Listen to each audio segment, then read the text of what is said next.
guys, ito, i-share ko lang yung aking tinitik na medicine ngayon. Ito yung binigay ng doktor. Ito, si Tapdin.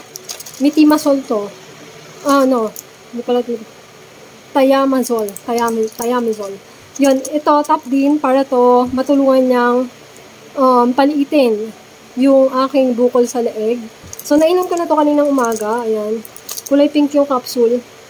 So, good for 30 days yan. Tapos, itong propranolol, sabi ng doktor ay inumin siya ng gabi bago matulog. So, time check ay 9:30 na. So, actually matutulog na ako. So, iinumin ko na siya ngayon. Ito, para naman to sa puso. Para hindi masira yung aking puso. Dahil nga ay nahihirapan akong huminga. I mean, nandun yun na nahihirapan akong huminga. Parang ganun. So, pag may ginagawa ako, mabilis ako mapagod. So, para maiwasan yung pagka-damage ng aking heart, so, ito yung gamot na yon. So, alam ko na kung bakit sa gabi ito pinapainom kasi sabi doon sa Google na sinearch ko ay meron siyang side effect. So, pag kaya ng katawan ko, hindi ko siya mararamdaman. So, yun. So, merong effect na mahihilo, magsusuka, ganon. Pero, sige, kaya natin to. Ito pala yung update. Date ngayon ay October 8, 2024. So, first day ng pag-inom ko ng gamot. Ayan. So, yan. Ito yung aking update sa aking leeg.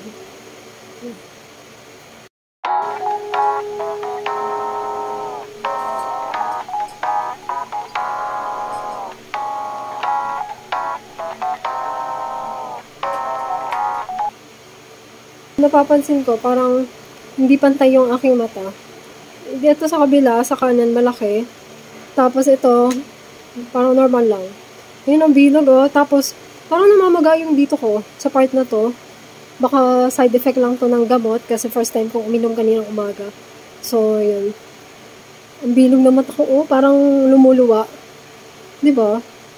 So, yun. Hindi pantay. So, ito take ko na to. Ito good for 1 month din. Hindi talaga pantay yung mata ko. Ang bilog dito. Oh. Malaki na mabilog. Sige, laban lang. So, ito na yung gamot. Ayan. Ang picture niya. Ayan. Good for 1 month. Maliit lang. Pagkatapos nito, matutulog na ako. Para hindi ko siya maramdaman yung side effect. Ayan, ganito yung tsura niya. Ayan. Maliit lang, kulay pink.